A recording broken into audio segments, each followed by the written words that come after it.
सिबी अनि मसँग यो जर्की छ यो चाहिँ के अरे भैँसीको होइन प्याज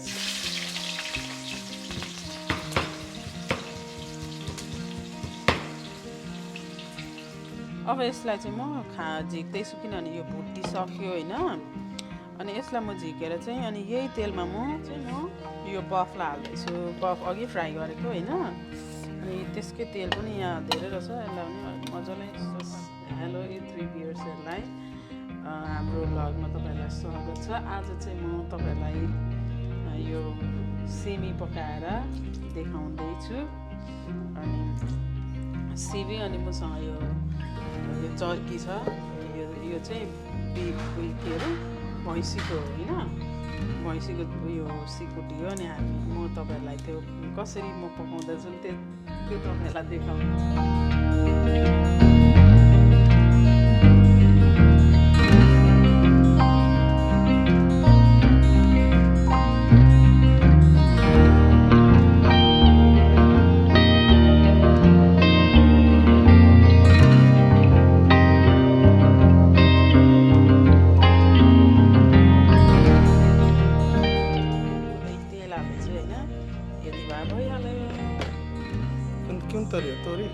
तोरी मस्टर्ड ओइल अब यसमा मैले जिरा म चाहिँ जिरा पाउडर लगाउँछु प्रायः जस्तो मलाई जिरा लगाएको सब्जी चाहिँ मिठो लाग्छ मैले जिरा लगाएँ अनि त्यस पछाडि जिरा अलि रातो रातो भएपछि प्याज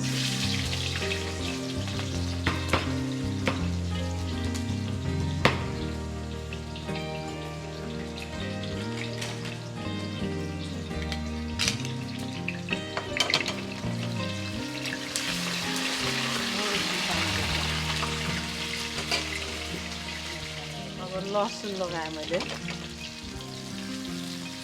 लसुन हालेको लसुन चाहिँ किनभने मलाई चाहिँ गनाएको जस्तो लाग्छ क्या अलिअलि तेलमा भुट्छु त्यति नै हुन्छ अनि खोर्सानी पनि यसमा हल्का भुट्नु पर्यो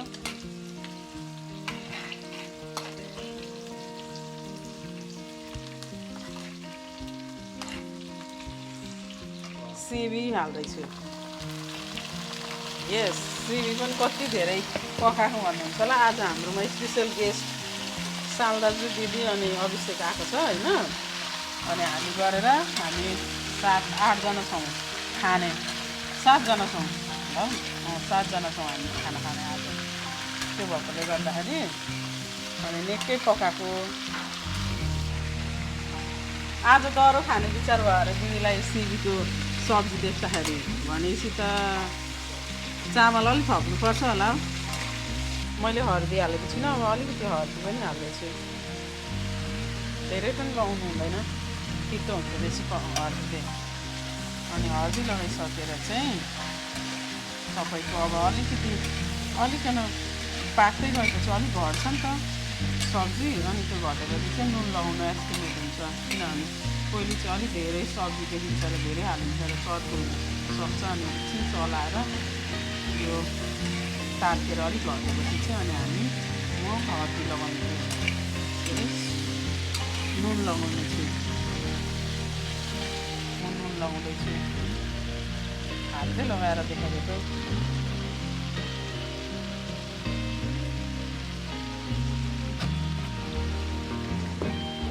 नुन लगाएर राम्रोसँगले चलाउनु होला त्यसरी हजुरहरूले पनि मैले पकाएको खानाहरूलाई इन्जोय गरिदिनु होला थ्याङ्क यू यसमा हल्का टमाटर पनि लगाउँदैछु यसमा चाहिँ 1.5 एउटा आधी लगाएको है मैले यसलाई यसमा चाहिँ म यसरी छोपिदिन्छु तापले मजाले उठाल्छ नि त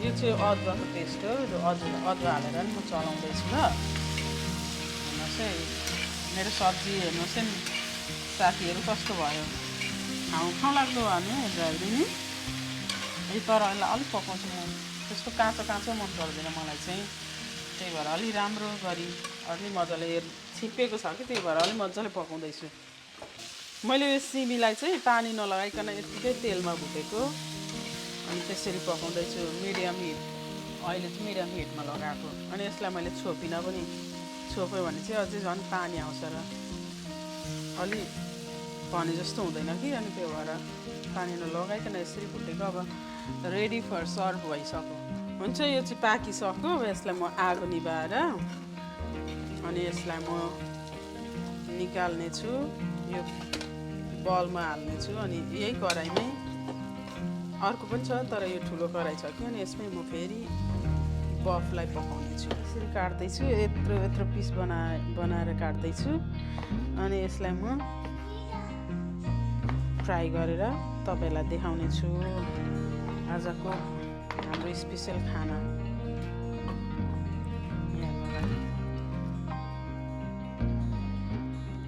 मैले यति तेल हालेको छु किनभने यो तेलमा चाहिँ म यो बफलाई म फ्राई गर्नु यसलाई म यो तेलमा हालेर फ्राई गर्नेछु मजासँगले त्यसरी फ्राई गर्नुपर्ने हुन्छ यसलाई चलाएर माइलो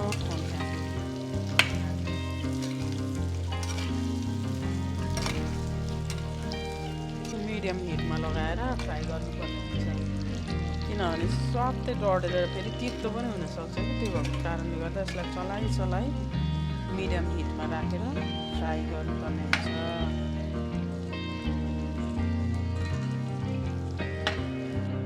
अब यसलाई चाहिँ म झिक्दैछु किनभने यो भुटिसक्यो होइन अनि यसलाई म झिकेर चाहिँ अनि यही तेलमा म यसको मसलाहरू पकाउने छु यसमै जिरा पड्काउँछु म अनि मसलाहरू यसमै भुट्छु अनि फेरि यसलाई फेरि त्यही लगाएर ग्रेभी बनाउँछु अब म यसमा पनि फेरि जिरै पड्काउँछु म चाहिँ जिरा लबर परे जस्तो भयो जिरा पनि छोइ गरेन त नि मिडियम हिटमा थियो नि त कुनै मसला पनि म हाल्दैछु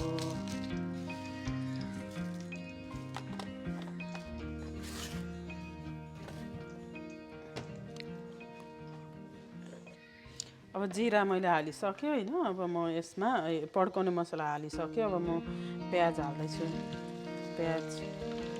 यो प्याजलाई लगाएर एकछिन म मजासँगले चलाउँछु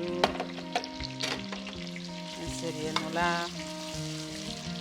तपाईँहरूले नि यसरी नै यो मेरो रेसिपीलाई हेरेर यस्तै गरेर खाना पकाएर तपाईँहरूले पनि इन्जोय गर्न सक्नुहुन्छ मजासँगले फ्यामिलीसँग खान सक्नुहुन्छ हजुरहरू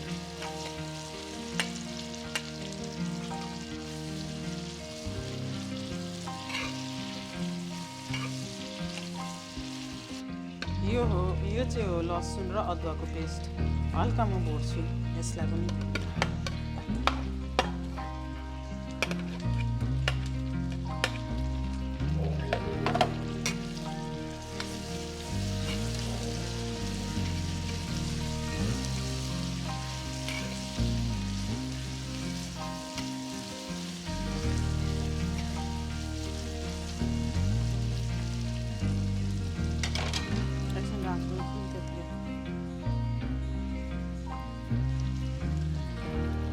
खोर्सानीलाई पनि लगाइदिएँ खोर्सानी पनि हालिदिएको किनभने तेलमा भुट्यो भने चाहिँ हरियो खोर्सानीको बास्ना एकदमै दामी आउँछ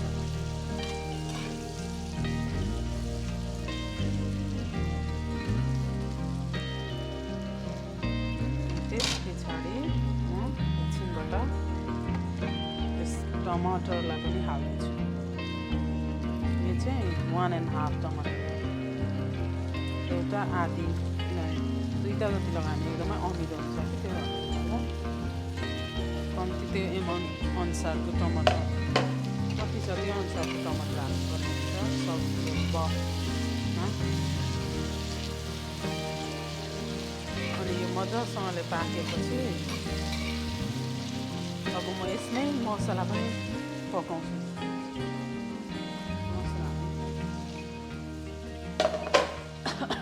एक्सक्युज मी अब हल्दी पनि लगाउने छु म चाहिँ हल्दी यसरी लगाउँछु है साथीहरू भयो यति भए भइहाल्यो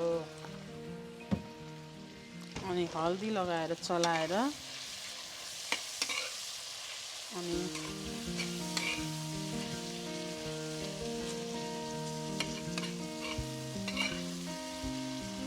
किनभने यो टमाटर सँगसँगै मसला पनि पाक्छ अनि त्यो भएकोले गर्दा म मिट मसलालाई पनि हाल्छु। मिट मसला यो हो मिट मसला।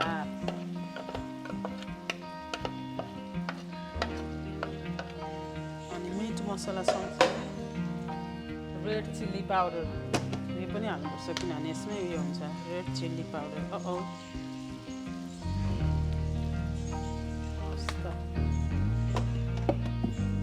अनि नुन चाहिँ हाल्न बिर्सेकै छुइनँ मैले, अब हाल्छु नुन।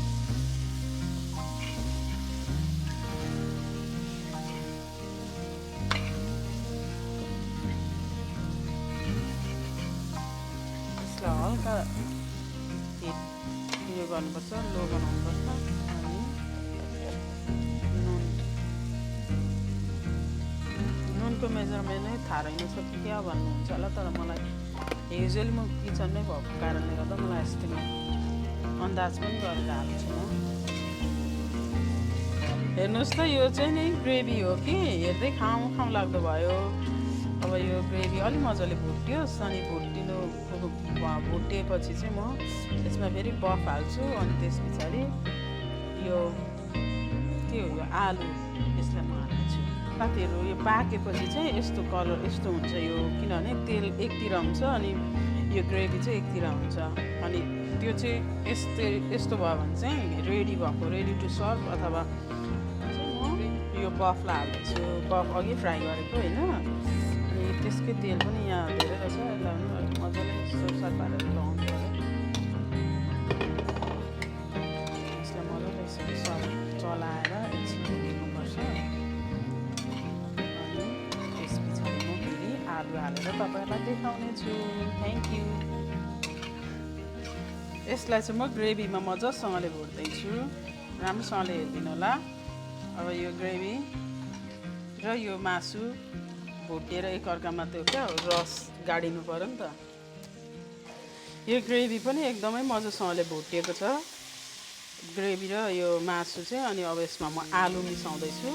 तिनीहरूलाई जब यो यस्तो भएपछि चाहिँ म आलु हाल्दैछु, किनभने आलु फ्याट त हुन्छ कि यो आलु पनि मजाले नगलोस् भनेर चाहिँ मजाले यसरी अलि ढिलो लगाउँदैछु मैले चाहिँ। अनि अहिले एकछिनमा पानी अलि हल्का लगाउँदै अनि यसलाई फेरि भुट्ने।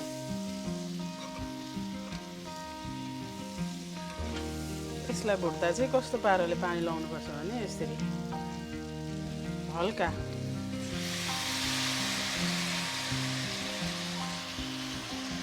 यसलाई मजासँगले चलाउनु पर्यो। यो सिकुटीलाई चाहिँ यसरी छोपिदिन्छु एकछिन म 5 मिनट 2 मिनट जति हुन्छ। सिकुटी चाहिँ अलमोस्ट रेडी होइन, अब कम्प्लिटली रेडी भइसकेको छ। अब यसमा म स्प्रिङ अनियनलाई एड गर्छु। अनि यसलाई म यो एड गरिसकेपछि अनि एकछिन चलाउँछु। अनि त्यस पछाडि मैले आगो हिटलाई अफ गर्छु। हेर्नुहोला यस्तो भयो। अनि आलु पनि ढुटिएन, हेर्नुहोस् है। अब यसलाई मैले हिटलाई अफ गरिदिएँ। अनि यही आगोको हिटमा यसलाई म टक्क एकछिन 5 मिनट जति छोपेर अनि रेडी फर सर्भ गर्छु। हामीले चाहिँ आजको खानालाई यसरी सर्भ गर्दैछौँ। हेर्नुलाई हाम्रो स्पेसल गेस्ट भनेको दिदी सालाजु अभिषेक। केही भन्नु छ भने भन न अभिषेक, हाम्रो च्यानललाई के भन्नु छ च्यानलको बारेमा?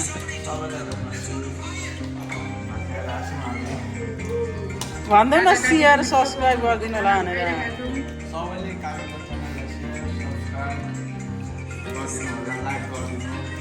थ्याङ्क यू त्यति हेल्प गरिदिएकोमा। हुन्छ हाम्रो खानालाई हाम्रो भेराइटिज हेर्नुहोस् टेबलमा के छ। सिमी, सिकुटी, राइस, सलाद, पानी। अलराइट। यता एभिनिजर पनि छ टेबलमा आज। उसले पनि आज फर्स्ट टाइम यसरी बसेर खाएको है। यो चाहिँ राम्रो प्रोग्रेस हो उसको। हुन्छ आजको सिमीको रेसिपी होइन। अनि बफको रेसिपी तपाईहरुलाई कस्तो लाग्यो तपाईहरुले कमेन्ट बक्समा कमेन्ट गर्न सक्नुहुन्छ अनि म चाहिँ यस्तै स्टाइलले पकाउँछु अनि सबैको आफ्नो आफ्नो स्टाइल हुन्छ खाने अनि पकाउने हैन अनि तपाईहरुले लाइक शेयर अनि सब्स्क्राइब गरेर हामीलाई हाम्रो E3 ब्लग्सलाई तपाईहरुले सहायता अनि मद्दत गर्न सक्नुहुन्छ हामीलाई हेल्प गर्नु होला धन्यवाद